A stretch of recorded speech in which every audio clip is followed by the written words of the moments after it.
news overnight that Adelaide may not be the host of COP31. We'll see when all the details come out on the announcement, hopefully today. But it's really, really appropriate that we are here to look at and share experiences from Australia here in Brazil. There are a lot of similarities, in fact, between Australia and Brazil, which maybe our panel can also help us tease out. Some of what we're seeing emerging here in Brazil that can also be resonant in the Australian context. Would love to know what you're thinking. This session is Harvesting Solutions, Agriculture's Role in a Climate-Smart Future, showcasing how Australian agriculture is turning climate change into an opportunity. I just want to start, before we start the session, I'd like to show my respects and acknowledge the Tupi Numbers people, the traditional custodians of the land here in Belém. I would also like to pay my respects to elders, both past and present, and emerging, and extend my respects to the First Nations people who are present here today. We have an amazing panel lined up today who I'll introduce to you shortly. And I'm also really delighted that I've got Christina Munzer sitting in the audience. Christina is Australia's agriculture negotiator from the Australian Department of Agriculture, Fisheries and Forestries, and she'll provide some closing remarks for today's session. It's interactive. I'm going to be asking the panel some questions, and then I want to make sure that we've got time to take some questions from the audience as well. So think about also what you would like to ask these amazing panelists. So let me go and introduce them now. So I have Nathaniel Pele from the Australian Conservation Foundation. Nat leads the ACF's work pushing the business sector to better measure and manage its impact on nature, as well as leading its campaigns on food systems. He's an IUCN commissioner, member, and an expert in nature-related risks, with a particular focus on food systems, impacts and dependencies on nature, and opportunities to transition to nature-friendly farming. And we also have 3 Australian farmers from Farmers for Climate Action, which is a non-profit organisation that represents more than 8,400 farmers across Australia, and it has a broader support base of more than 45,000 Australians. So Farmers for Climate Action works to ensure that farmers are at the forefront of Australia's response to climate change, which is obviously why they've sent 3 of their ambassadors here to this climate conference. It advocates for strong economy-wide climate policies to realise a prosperous and sustainable future full of opportunity for farmers and farming communities. We've got Maggie Jarrett, who runs a 400-acre certified organic wine and livestock farm in Lister, New South Wales. She is a current Nuffield scholar working on adapting ESG reporting for farmers. Michael Taylor, a 6th-generation farmer from the New England tablelands of New South Wales, with ultra-fine merino sheep, beef and cattle, farm forestry, and an agritourism enterprise. There's a lot in there, Michael, you've been busy. And he's a 2024 Nuffield scholar, and he won the 2022 ABC Rural Australian Farmer of the Year Award. And Joshua Gilbert, who is a Warimi man with extensive experience in Indigenous affairs, environmental sectors, and sustainable agriculture, advocating for Indigenous identity and truth-telling. He serves on boards such as Indigenous Business Australia and Australian Conservation Foundation. So let's have a round of applause. Welcome to all of our panel. Thank you. So Nat, I'm going to turn to you first, maybe to just set out some of the context of Australia and farming and agriculture and nature. So Australian Conservation Foundation, you were telling me yesterday, it's actually one of the oldest environmental foundations in Australia. Since 1965, it's really been working to protect nature.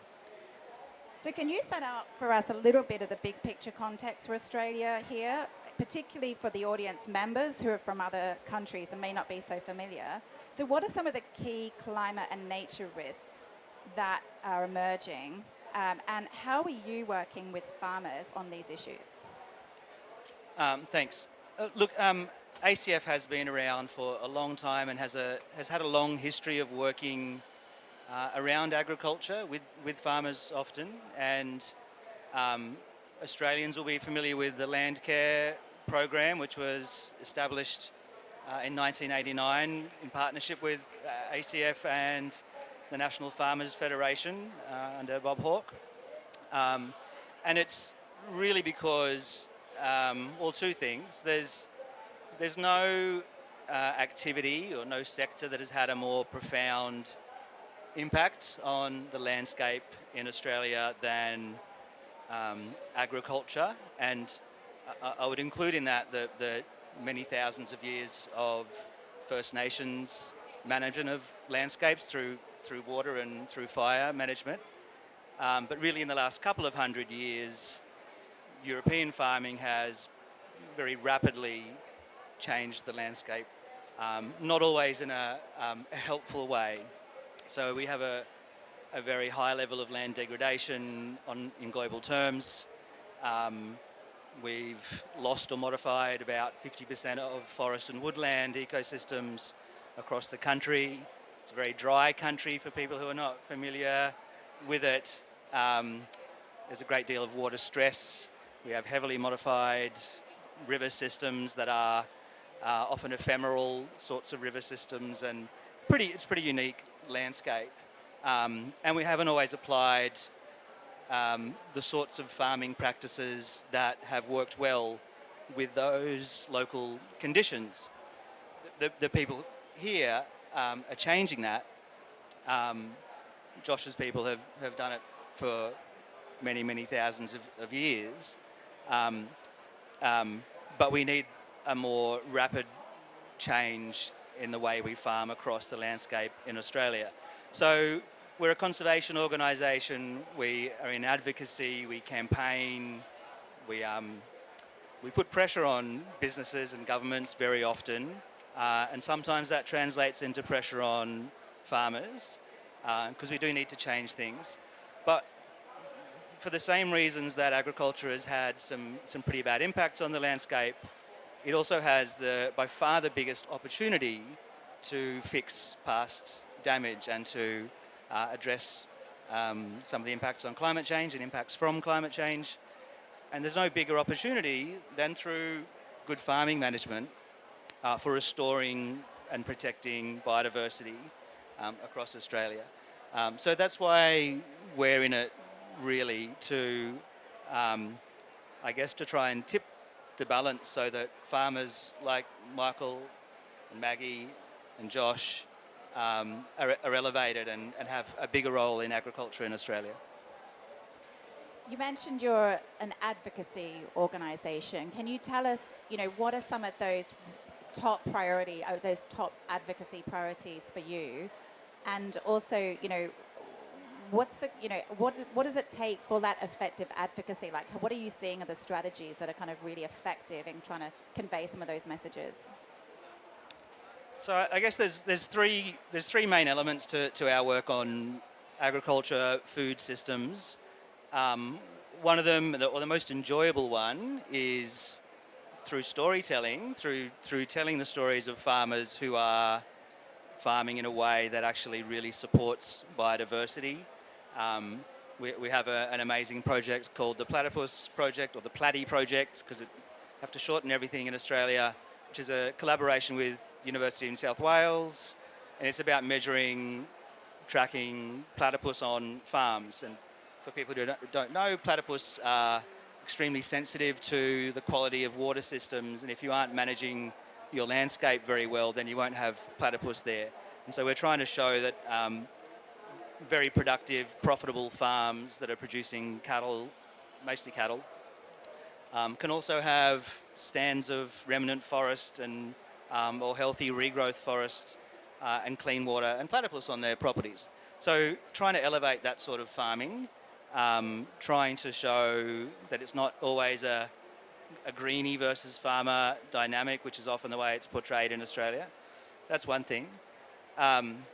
We do a lot of work with downstream supply chains, so with food companies and supermarkets, and we are encouraging them to set targets around nature and biodiversity, water and climate, and we want them to set targets so that they drive action on farms to change practices. But at the same time, we don't want farmers to be lumped with all the costs of transitioning to the sorts of farming we need. So we're encouraging our supermarkets to fund the transitions that we need on farms, to pay for the costs of things like natural capital accounting, or to support infrastructure and so forth. And thirdly, and we haven't done a lot on this so far, but it's ACF's bread and butter from an environment law reform perspective and from a climate perspective. We are starting to engage with the government through, for example, the National Food Security Strategy development, and increasingly we will engage with the Agriculture Department on collaborating with farmers, hopefully with farmers like Farmers for Climate Action, on what are the policy settings around incentives and regulation, where is research money directed to support the sorts of farming we need. So there's two tiers we've been doing a lot of, and that third policy engagement tier or government engagement tier is the next part of it. Brilliant. Thanks so much, Nat. You mentioned that platypus are like one of those indicators of a really healthy, functioning ecosystem. I mentioned this because Gonzalo Munoz has just joined us in the audience, and Gonzalo, I don't know if you know this about him, he's obsessed with platypus, and he wants to go next time we go. Yeah, he loves them. So next time that Gonzalo visits Australia, let's go get in take him touch. out to see. He was very disappointed that we didn't meet our KPI for our last visit and see any. So, right, let's get into some of that storytelling, and let's dive a bit deeper into some of the lived experience from the farmers on the panel. I'm going to start with Michael. So you've been, when I introduced you, I talked about all the different things that you're doing on the farm, and you've been working on agroforestry in your family since the 1980s, and you're doing a whole bunch of other things as well. Could you maybe start with the agroforestry story? Can you tell us a little bit about, what you've seen on your farm and what you think is needed in terms of the enabling environment that really unlocks its potential for both grazing and cropping regions? Thanks, Melissa. And I'll start with the platypus story because that's popular. We did actually spot a platypus in our creek for the first time.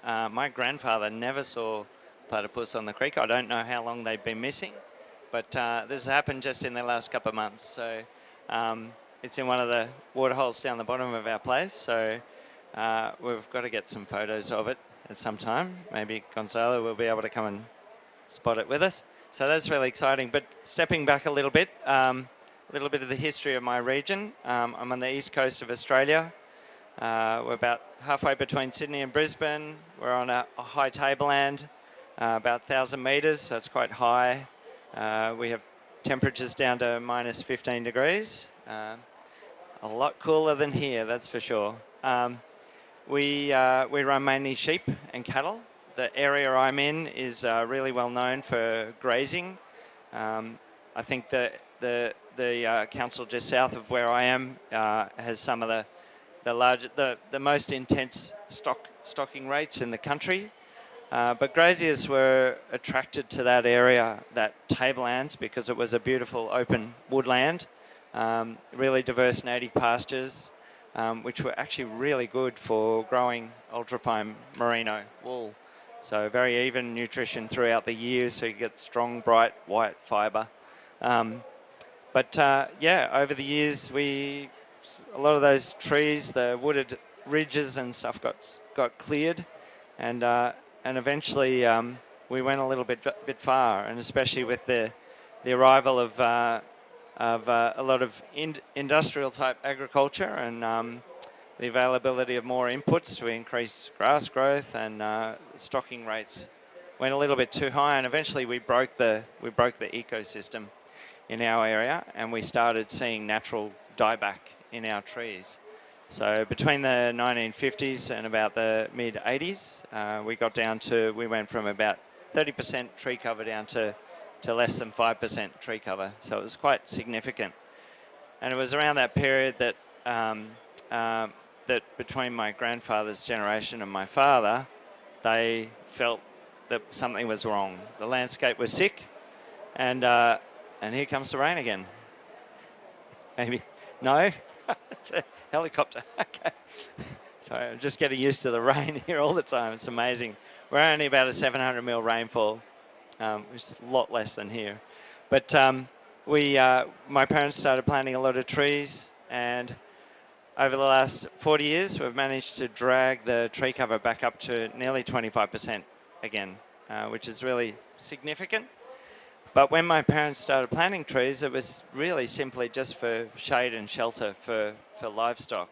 It just happened that we had a forest industry and a forest nursery just south of us. So we were able to source fairly cheap seedlings that were big, grown on a large scale.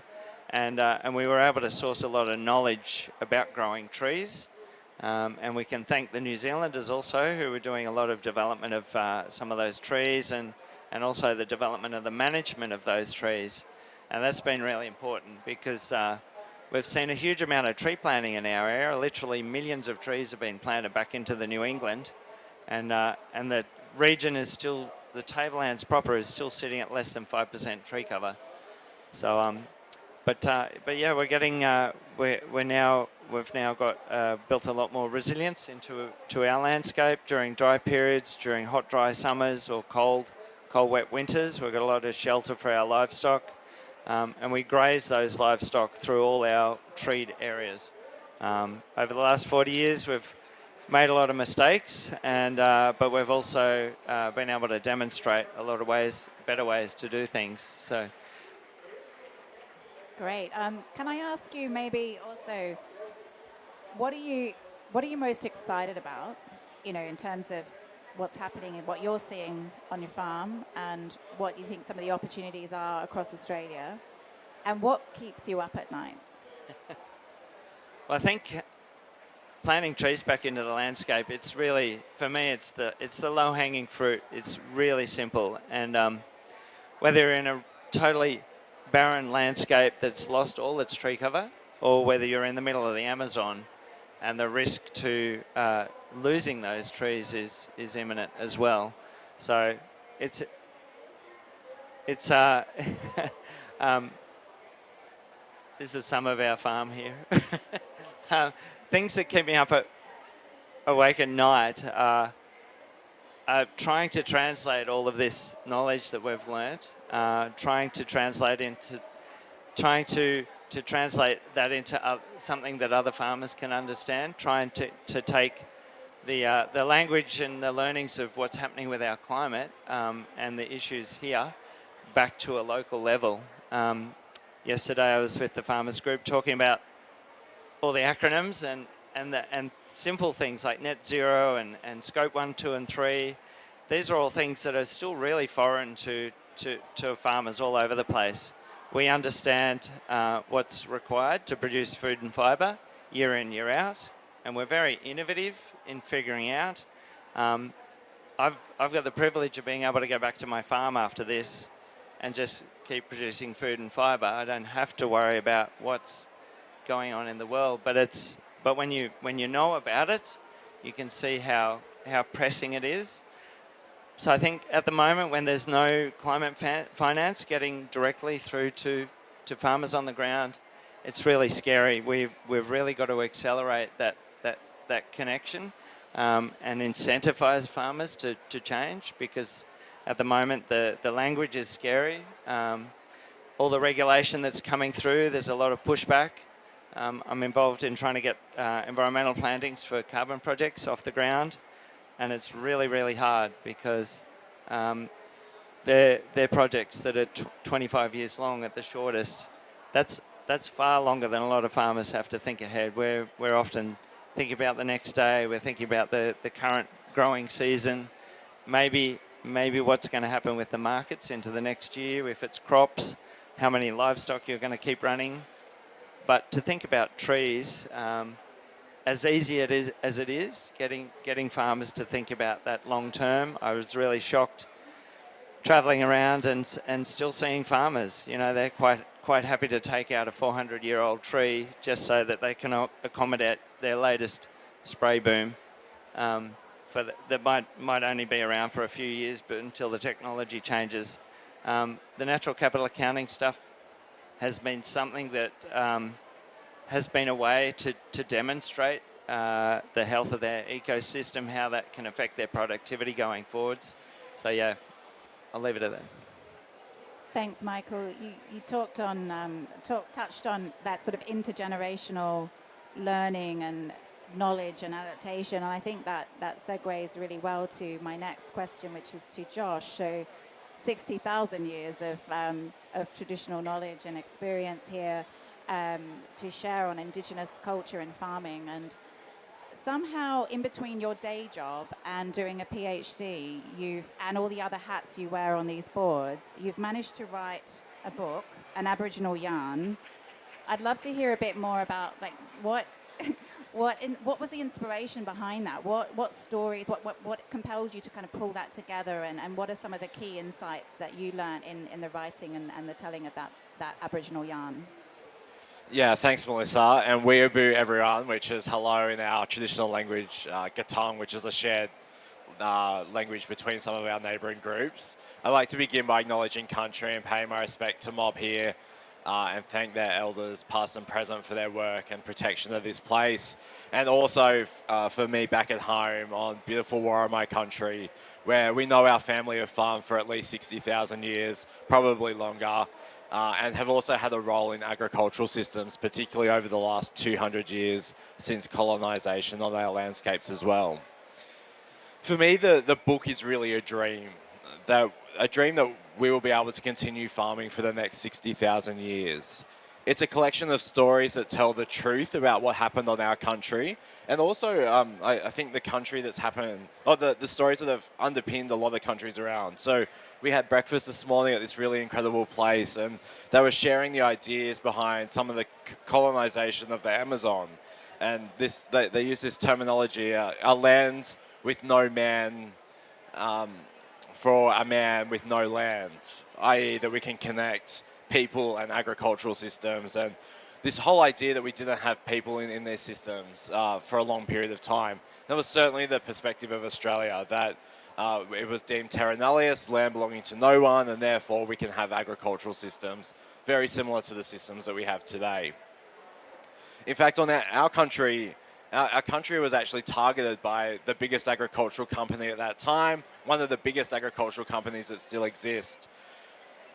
As this perfect kind of gentleman's estate, it was known, and they thought that they'd be able to farm this very similar to a European sense. So 200 years ago, 1 million acres of our land got given to this agricultural company because they were able to raise £1 million back in England.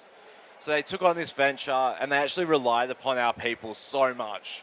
The very first journal article from our country, on the bottom of the first page of that reflection, they say, should our relationship with local Warramai people continue to be strong, we should actually continue this friendship. And for me, that's what our agricultural system needs. And the work I do and the truth-telling and the conversations I have really try and say, how can we still be friends after 200 years of pretty bad relationship? So I'm leaning back into that agricultural system and the agricultural company that exists now. I'm really hopeful that maybe next year we'll be able to have a conversation where we can come together as friends and really think about our relationship on country that was being colonised for 200 years, and then really dream about the future. So really think about, what does agriculture look like in Australia in a truly agricultural and Australian sense, not just the bits and pieces we've stolen from overseas, and how do we really think about agricultural systems for that next 60,000 year horizon? Thanks, Josh. So what are you seeing then for some of the opportunities to bring more of the Indigenous peoples of Australia into agriculture and farming, and what are some of the barriers to their participation? Yeah, so we're seeing a few opportunities. The conversations are very new. There was a book written only in 2012 that really showcased that Indigenous people were actually farming our landscapes, despite us knowing that for a long period of time. So that conversation is still very new in Australia. My book tries to draw out this narrative in Australia a bit further, to say, actually, Aboriginal culture is able to transform over time. that we are not a static people, and that our being shouldn't be seen through a glass lens through a museum. That actually culture moves. We move and shift as people, and our agricultural systems have also moved. That we've been doing Western agricultural systems for the last 200 years as well. So that for me is a real opportunity, that if we can twist that narrative and show that Indigenous people belong in all agricultural systems, that we have a really great opportunity to tell that bigger story. In terms of the challenges, we actually don't have a lot of Aboriginal farmers. Our research is just showing that we think we have about 50, which is a really low number. And that 50 is a way in which we've gone out very publicly and tried to get a whole heap of data from a whole heap of people. And 50 is the kind of magic number where we're at. So we have a lot of work to do around how we get mob back on country, how we're able to afford some of our lands because it's very expensive at the moment, and we don't have the opportunity of intergenerational wealth to go back and purchase this. And the other huge risk is obviously climate risk. And I talk about what happens on our country in the last 6 years. To give you some context, I think we live in the most beautiful place in the world. Mike's climate data says that we probably do too, actually, and that our climate's not going to change that much.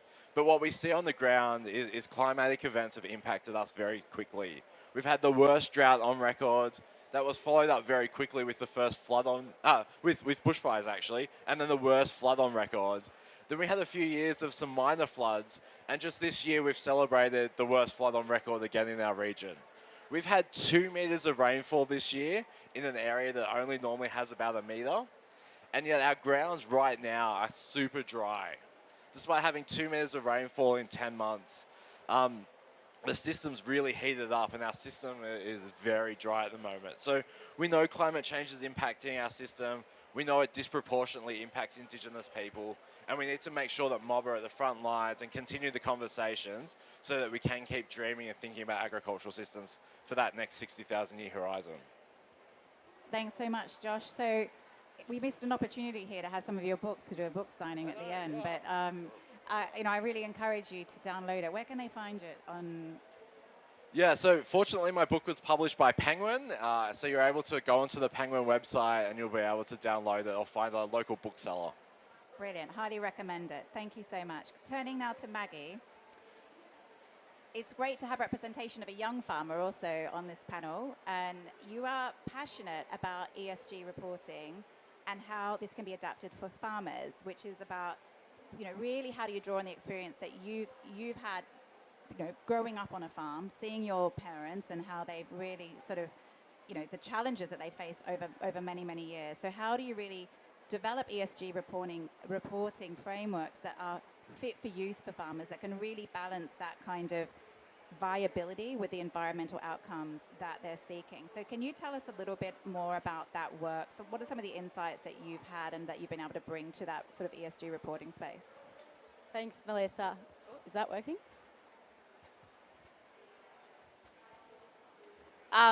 Yes, it's funny you say passionate about ESG. So I've been fortunate or unfortunate enough to kind of dive deep into the space of ESG this year, and in summary, I don't like the term.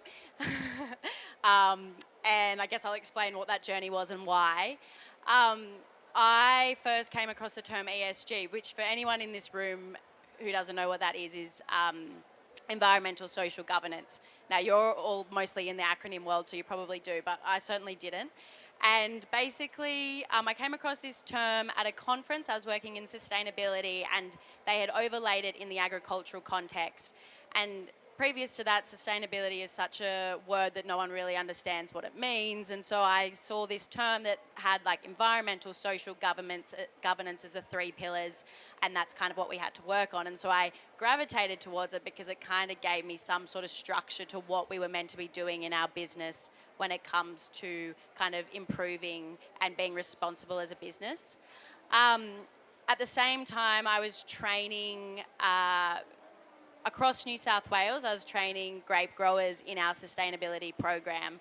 And similar to an ESG reporting program, you were required to go in, train them in it, and then they would go off and fill in all the paperwork so that they could get an audit done, and a box would be ticked and someone could buy the product and everyone would be happy. And I was in a region called Griffith in Australia, and now our grape market is completely saturated at the moment, and so they are producing fruit for less than the cost that it is to buy. And so I was standing in front of 50 grape growers, average age is there about 65, all male, trying to tell them that they need to read all of these pieces of paper, fill in a bunch of paperwork, submit that, pay $3,000 to do an audit, and then they'll be able to sell their grapes for less than it costs them to produce. And so that's when my issues with the sort of programs around that became kind of problematic. And I thought, okay, how do we reframe this for growers to make sure that they get the value out of it? Now, I've traveled around the world this year looking at this, and in conclusion, I think the fact that we use these sorts of terminology and this idea that reporting and sustainability frameworks is actually going to have the impact it needs on the ground is not really the reality.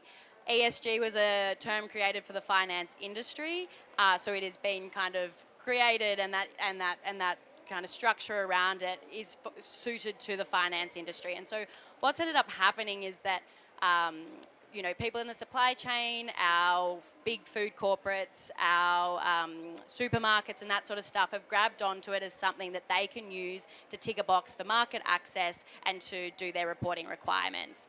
And a lot of that has been pushed down onto the farmer. So I guess in summary for me, we as farmers would like to kind of see a system in which it comes back from the bottom up. We understand what are the challenges and the risks in our business, especially to the environment and to our community and to our employees, and we actually create something that is valuable to us. And so I don't really think that exists at the moment. I don't know if there's more photos, but when I look at, so let's look at this photo. That big tree line in the middle of those two vineyards. So when Mum and Dad bought this property, it was a run-down old sheep station. This was at the time when Landcare was created with the partnership, and they were able to access huge amounts of trees, fencing equipment and that sort of stuff to plant all of these. We've done huge regeneration at the back of this property. We've brought back in the wildlife. It's quite incredible. And they did this, 30 years ago. They had friends coming from Sydney every weekend and doing it with them. And that, to me, is a sustainable program and something that has created generational benefit to us. That didn't happen because we had to report on something. And so I think we really need to move back to this outcomes-focused approach rather than the kind of requirements framework. I look at Mum and Dad today. Their biggest passion, I was planting trees with them the other day, and I haven't seen them so happy in such a long time because they're tied to a desk, doing paperwork, dealing with red tape and that sort of thing. And when I'm in a space like this and there's a whole lot of bunch of people looking at really long documents, trying to decide on what words we should put in a document, I'm thinking, these guys can actually create the difference on the ground, and this is what's kind of stopping it. So that's probably my long-winded journey around this topic and a little bit of a rant. Thank you so much. That's, kudos to you for kind of seeing an issue and then saying, you know what, this needs to be adapted and we need to make this more fit for purpose and create those incentives for farmers that are really meaningful for them. And so can I ask you as well, you're a young farmer yourself. You didn't expect to go back into farming because you'd already sort of started a career, but there's sort of like it pulled you back in, right? And this beautiful landscape that you're showing here, I can see why. So similar to kind of the question I asked to Josh, which is how do we get more young people into farming? It is an aging population around the world and in Australia. So what are some of those ways that you think could attract more young people into farming? Yeah, there's so many ways we can do it, but there's also so many barriers to enabling that. So we have an aging farming population in Australia. Most people who can now get into farming have to have grown up in a family farm. So the reason I've been able to come back, the reason I wanted to come back in the end was because Mum and Dad had run such a wonderful business with a great ethos, and that's what brought me back in. But also it's the fact that they own land and I can then come in and do that. In Australia, if you're thinking about it's just something that's not accessible. Like you can't You can't even own a piece of land if you have ideas and, you know, business opportunities in agriculture. How our banking system works is that to be able to get finance, you have to own an asset. So my brother, he's probably one of the cleverest people I know, but almost failed year 12 HSC because the book system didn't work for him. He's created, you know, machinery and everything like that. He looked at creating a management company and going off and leasing land to be able to kind of do some of these more sustainable practices and manage land for people who weren't really interested in kind of doing it. They had an investment farm. And he went to the bank and he said, you know, like, this is the business plan, can I get a loan? And because he doesn't have a physical asset, he couldn't get a loan. So one of the biggest barriers to entry in agriculture in Australia is that access to land and the finance to access it. And then I think what are the opportunities? It is changing the finance sector, but what I've seen in the industry is that kind of knowledge sharing piece and the incredible ideas that are coming from people who have kind of never been in agriculture before as well. So, you know, for example, in Orange, there's a company called Spark Labs, and they actually invest in people with startup ideas, and they help them kind of launch them and then pitch them to money that isn't coming from traditional bank systems. And we've seen some really successful things happen in that space, because what's happened is these brand new ideas that are coming in that are to do with agriculture, young people who have studied, you know, data management, robotics, all of these things, they're finally got these platforms to access that can allow them to actually launch and come back into agriculture. So I think if we see a lot more kind of support and investment around new knowledge, ideas, finance, and that sort of stuff, we'll see a lot of people come in as well. That's so great, and you know, I want to make sure that we have time for audience questions. So I'm going to not do my additional questions I was going to ask you. I'll have them in reserve in case this is a shy audience and doesn't have any. But looking at the crowd here, we've got some great people who are here in the audience here, and I want to give a time. So I don't know if we've got a spare microphone that we can just open up to Q&A.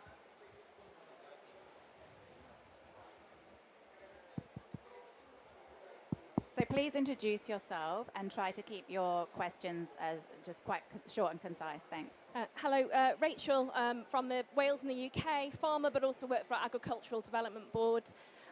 Big congratulations first, because actually it's always nice to see farmers on a panel talking about farming. So well done, Australia, for that.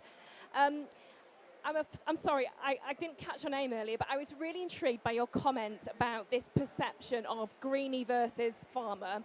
But actually, not only in terms of the farmer world, how do we get NGOs, governments to appreciate that it's not a binary decision between producing nutritious food and delivering for ecosystems?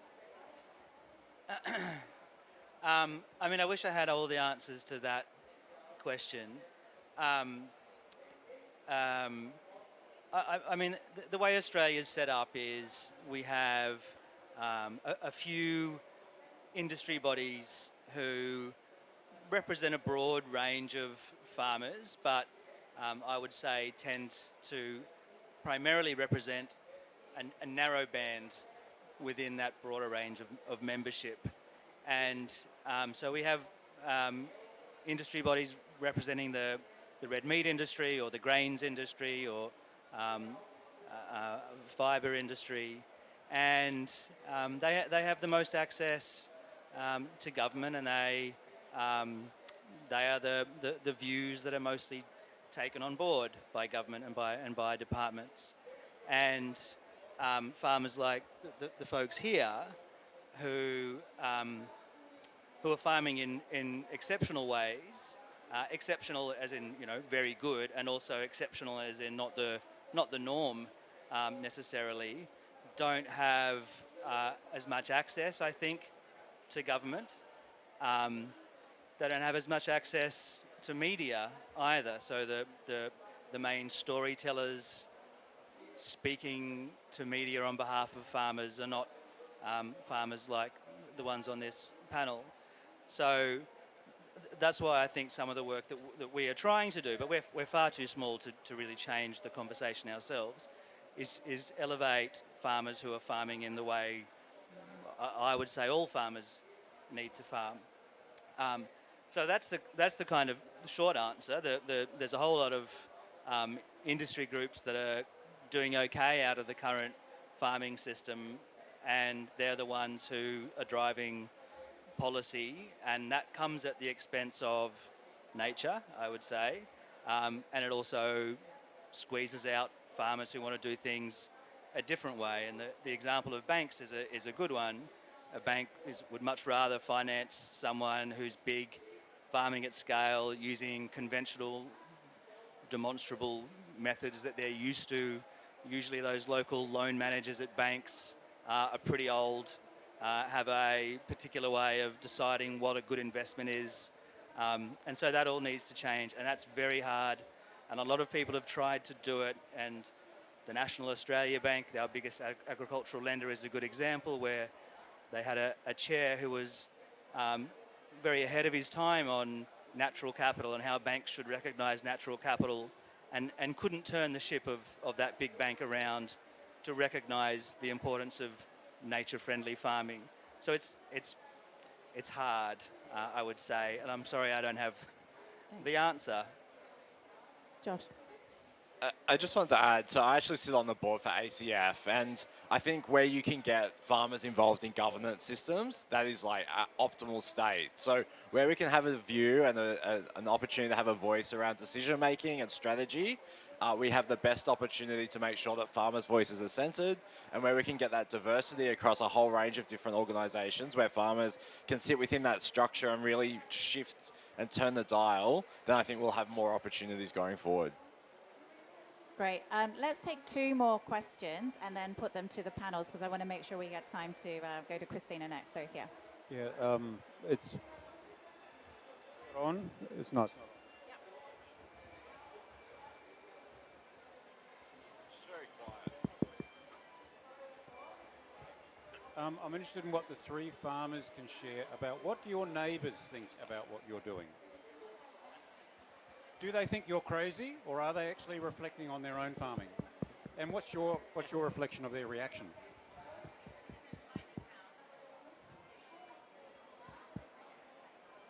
Any more questions, and they'll go. So as next year, the Pacific Islands will have a prominent voice and will be really important to mobilize the agenda.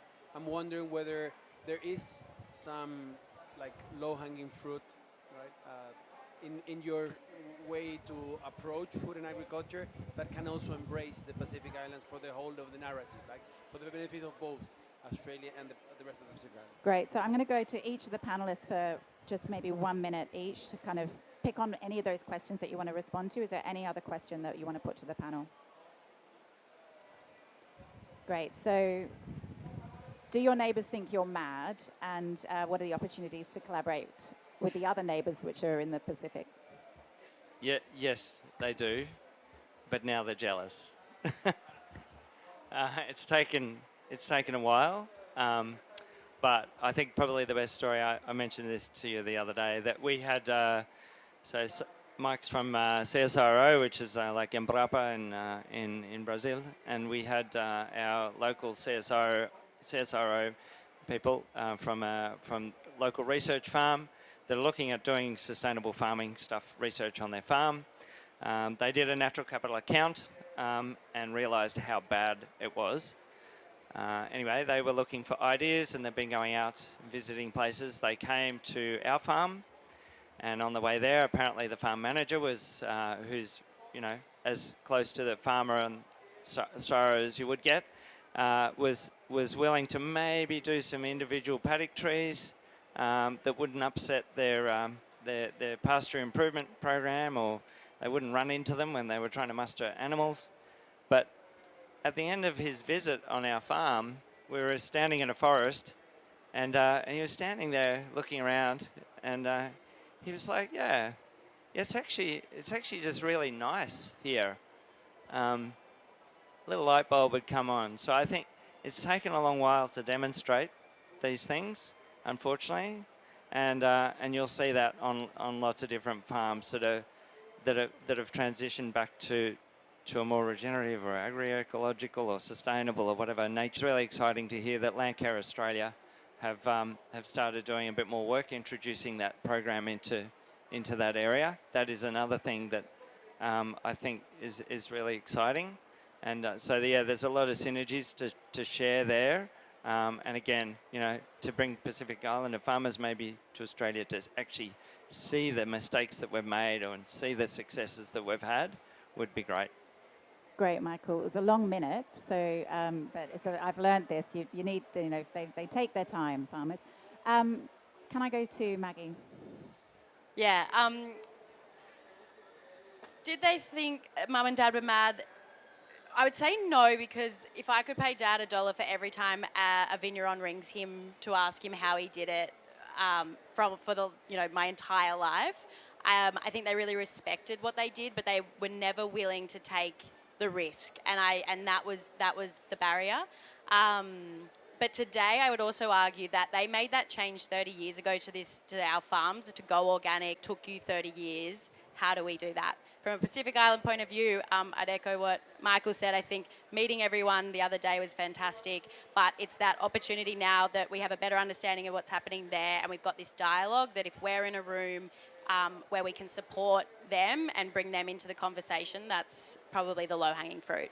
Thanks, Maggie. I mean, building these in-person connections are just so fantastic and great that we could meet so many people from the Pacific Islands too. Finally, Josh. I'm going to answer them both together. So Alan said earlier, and our friends from Samoa said the other day, agriculture is our identity, and so too is it our Australian identity. So we need to get better at how we think about agriculture and farming systems and agriculture and food systems, and the way in which we think about our national role in that. And we need to continue partnerships, not only with the Pacific, but with Indigenous farmers and small-scale farmers right across the world. Great. Round of applause for all of our panelists. Thank you so much. I think please stay where you are, because there are no free seats. And I'm going to hand over to close us out now to Christina Munzer, lead agriculture negotiator for Australia. Thank you so much, and an amazing panel. Thank you, Melissa, for the amazing facilitation of all these voices, which I've heard many times now over these last couple of weeks. Yeah, I'm proud to be here. I'm from the Department of Agriculture, Fisheries, and Forestry, and you know, I think probably is the last thing you'd want to hear is from someone from government talking about all these themes, because one problem we do have in Australia is trust. There are issues between government and farmers, farming communities, industry around a lot of the regulation we consider, policy settings we put in place. You know, some of the risks that, you know, we're not willing to take, some of the shortfalls potentially in investment. So these are things, these are realities, and this is about, you know, if I want to talk about the reflections that come from all Maggie and Michael and Josh around trust, around relationships, identity, voice. These are things that government needs to do a lot better on to be able to make that good connection. Because honestly, we need to do collectively everything we can to be able to shift the dial on the impacts of climate on agriculture, on land, on being able to have, you know, access to water, and for nutritious, sufficient food for everyone. You know, in Australia, we export 70% of what we grow in food and fiber, but that might not be forever, and we have to be very careful. We have a national climate risk assessment that just came out that scared the pants out of everyone. It was a real wake-up call. We have a new national adaptation plan that can help to explain how we can adapt to this changing climate, but it's not the silver bullet. We have many, many things that we need to do. And the key thing, and this is what's happening here in COP30, is about building relationships. It's about making connections. It's making connections with our Pacific colleagues. This is the way we do it. And so this is a great, and it's just please keep doing your advocacy. We in government will try and build bridges, mend bridges as much as we can. There's a lot of goodwill in the department and in state and territory governments as well.